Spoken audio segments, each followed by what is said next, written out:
Just real quick, Devin Booker should be in the MVP conversation. That's a question. So you say it in the MVP conversation. How high? 5. Top 5. Mm-hmm. Top 5. Yeah. So if question. If you look at what he's done while Chris Paul has been out, he should be top 5. Yeah, I agree. I put him at 4 or 5, one of them numbers. He snatched to me. I think Luka and him snatched a couple of spots because I think both of them are in my top 5 right now. Like my 5, we're gonna talk about our awards, but my 5 right now I think consists of Jokic, Embiid, Giannis. People have talked me out of the Ja thing, so I've dropped Ja, and then I've decided to kind of go with Luka and Devin Booker in my top 5. You kind of have to because he's not going to play any games for the rest of the season. I feel like I think that's maybe right. Am I wrong? Well, they say he's set to come back these last couple, but it's not going to make up for the point. People are going to look at that. I think it's like a 17-2 record right now without him. You know, I like I said, I think that's. What'd you say? So why is he coming back? I don't know. Maybe good point. I'm not sure. I'm not sure. I don't know. Yeah. I read the power rankings and they said he's set to come back or something like that. I don't know. Maybe because he's missed for a dude to still be in that top 5 and you miss like almost 20. Like he's going to miss 20 games. I think that's probably where it is. I think it was 17 like last week. Yeah, like about 19, 20. Yeah. Yeah. So he's going to miss that amount of games. Yeah. So I'll probably drop him out of my 5. If not 5, he'll probably be 6. Yeah. On my list. Yeah. But it's not like I think it's been people trying to make it like I've had people try to make the point. I don't want to move too far away from Blake's point about Devin Booker, but people are trying to make it like Ja isn't valuable to this Grizzlies team because their record is so good. I'm like, no, that says more about how great of a coach that Taylor Jenkins is. And also, too, you're not going into no playoff series without Ja thinking you're going to win anything. So y'all can cut all that off. You know what I'm saying? So it is what it is. Yeah, but back to the Booker, I agree, Blake. You know, he did like keep this team afloat. And then we said it a couple weeks ago. You know, we knew once Chris Paul at the All-Star break, when Chris Paul got hurt, we all said, let's get ready for a Devin Booker MVP run. You know, this is a guy who's been disrespected by the NBA for a very long time. Before this season, and before this season, as far as All-Star appearances go, he was a reserve and he was like a replacement guy. You know what I'm saying? People say Chris Paul was more valuable to this team than he was. You know, and so now I think it's great that he's kind of having this run. He's having this moment. He, like I said, he solidified himself in the race. He's not going to win it. There are guys saying he should be the winner of it. I don't think so. I don't think he's going to win it, though. Yeah. I think at the very least, he should get that recognition. Like, okay, he's playing like a top 5 MVP candidate, which he is.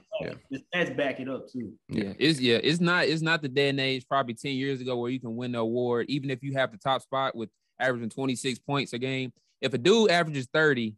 A lot of times now they're going to look at that, especially if the dude that you're fighting against is the top 3 seed as well. So I don't know. Well, there's an argument. I'm playing devil's advocate. There's an argument for Booker being MVP. So we could go by the number 1 team in the West thing. So let's go by the different narratives. Number 1 team in the West the entire season. There was never really a point. Maybe there was a small point where they weren't. Probably like first couple of weeks where the Warriors, but I don't really count them first couple of weeks. Goddamn, Cleveland was 2. At one point. I think they were 1 actually at one point. And now they're 7. But so here's the Devin Booker thing. Suns have the best record in the NBA and the best record in the Western Conference. Chris Paul goes down. Booker keeps them afloat. The numbers are great across the board. Let me go read them off here. I know some of the efficiency is better. And Carl, we always kind of talk about his 3-point efficiency. This season, he's 27 a game, which looks like it's not a career high. It's about this. He's done 27 a game before. But we've got 47% shooting and 38% from 3 pretty much, which is the best he shot it since 2017 from deep, and 5 rebounds and also 5 assists. And like I said, all those other narratives, there's an argument for him being MVP. And you can look at the Jokic thing, and Jokic is he's played well, but then, I mean, the Nuggets are kind of losing. They're at where they're at, but they're kind of falling from. My thing with Jokic is he made them a guaranteed playoff team. Now they're kind of falling into play-in territory. And that's where he can kind of lose that argument. Then Booker's got to kind of fight off Embiid, and there's really no way he can fight off Embiid. So there's an argument for Booker, you know, being the MVP. I'm not saying I'm making it, but there's an argument for it. Yeah, I just couldn't see him fighting off like players because I think all of our top 3s, they might be different or the same, but I think our top 3 are the same players. It just might be different rankings, if that makes sense. Because I still got Giannis. I still got Giannis as my number 1. I think Booker's got a better argument than Giannis. Oh, I think if you base it off of these last like 10 games, I think so too. Yeah. You can debate. I'm just seeing what Giannis been doing, because I think he's been one of the more consistent players throughout the whole season. Yeah. Like we was talking about DeMar DeRozan at one point. Yeah, he was dropping these 30 and 40-point games. We was talking about Ja, but Ja's been hurt. He would have been consistent if he wasn't hurt. Yeah. We're talking about Devin Booker. I actually feel like Devin Booker's been pretty consistent the whole season. Would you say? I think we just didn't notice it. Is that fair to say? We didn't notice it until Paul got hurt. Yep. Yeah. So that's what I'm saying. So you probably could actually argue now I'm thinking about it, but I think Giannis has been one of the more consistent because beginning off, Joel Embiid probably wasn't balling like he was now, was he? At the start of the season? Embiid was doing it the whole year. He was doing it the whole year. Yeah. Okay, I give it to him. I just think Giannis my one. Embiid's the guy to beat. I feel like Embiid, if Embiid's the one who kind of makes it. I can put Booker. I can argue Booker over Giannis, and maybe argue Booker over Jokic over these past couple of weeks. But well, Booker you can over, argue. If you think you can argue, my bad. Like if you think you can argue Booker over Giannis, you could probably argue Booker over Joel Embiid too, because their numbers are the same. They've been just as dominant. Yeah, like they've been dropping the same type of numbers and winning the same type of games. True. So. I will say when you talk about Giannis, I don't think people have been talking about him as much either. They haven't. They've been. That's what I'm talking about. Like, dude, averaging 30 double-digit rebounds and like 6 assists at his size.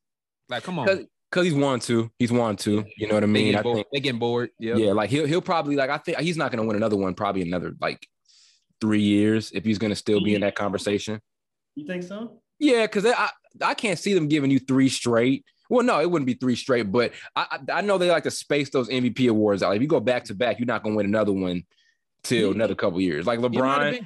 It might have been 3 straight. Who won last year? He won last year, and I think he won a year before that. No, he didn't win last year. Last year, Jokic won it. Oh, yeah, you're right. Yeah. It'd be 3 out of 4. Okay. Yeah. So they're going to it's kind of the NBA's thing. They're going to space it out a little bit. Give him a little break, and then they'll give it to him. Yeah, then he'll be back in it like Curry. Well, I mean, Curry at one point he was going to be back in that conversation, but yeah. Oh yeah, I forgot Curry was the MVP the first couple months that he dropped off because he got. I'll be honest, bro. I'm gonna give him the slack because I think he just got tired from carrying them the first few months. Yeah. He was playing a lot of minutes.